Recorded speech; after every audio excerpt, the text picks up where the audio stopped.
Kahit silang busy sa sinabihan ng pulis, alis kayo dyan, ayaw umalis. Kaya sila natabunan ng lupa. Dapat ang pulis may power na arestuhin pag ayaw umalis. Hindi dapat inaaresto yung mga taong ayaw umalis.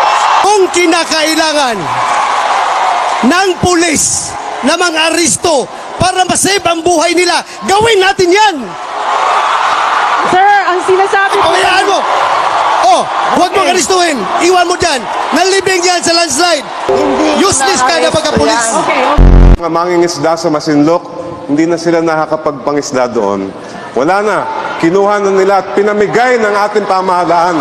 At hindi ko maintindihan kung bakit yung mga kandidato ng administrasyon ni isang salita, walang ginagawa, walang sinasabi. Sisi kay Duterte administration na hindi pinapaalis. Kaninong panahon pa nagsimula pumasok ang mga insit dyan? Kaninong panahon nag-build ang mga bases dyan? Di ba? Sa panahon ng mga partido nyo, mga otso diretso. Now ngayon, baka akala nyo kayo lang ang patriotic. Si Duterte hindi. Kami hindi. Well, I must tell you frankly, kung sinong gusto sumama sa akin, bibigyan ko kayo ng baril at bala. Atakihin natin ang... matapang kayo. Alam mo paano? Paano yan para matakot na magpapasok ng droga dito? Ibalik natin ang death penalty para sa mga drug traffickers. Ang tinitira nila ay puro mga maliliit na pusher. Ang tinitira nila puro mahihirap. Nasaan ang mga drug lord? Takot. Hindi nila kayang labanan yung mga drug lord na yan. Dapat kasi, bago kayo sumausaw sa war on drugs, alamin muna ninyo yung istruktura ng drug syndicate. Ang istruktura ng drug syndicate ay pyramidal in shape. Pyramid na ang sa dulo, kukunti lang yung mga drug lord, mas marami ang mga nasa baba na mahirap. If you wage a war on drugs, you cannot be selective in implementation of justice. Hindi mo pwede sabihin, hindi natin yan trabahuin dahil mahirap lang yan. Unahin natin yung mayaman. Hindi natin pwede sabihin, unahin ang mayaman, mamaya na yung mahirap. Pag sinabi mo war on drugs, ratsada yan lahat, tatamaan dapat. Kawawa naman yung mahigit at 20,000 na pinatay, biktima ng EJK.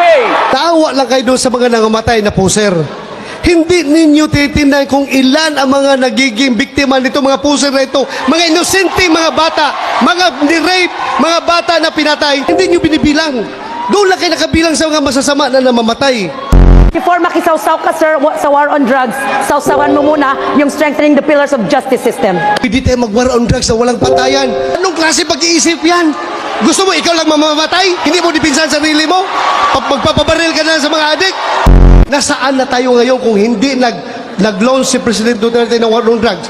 Baka lahat ng kabataan natin ngayon, mga sumbi na, naglalakad sa kalsada na siraulo na. Your war on drugs has failed. Alright. How dare you say that the war on drugs is a failure?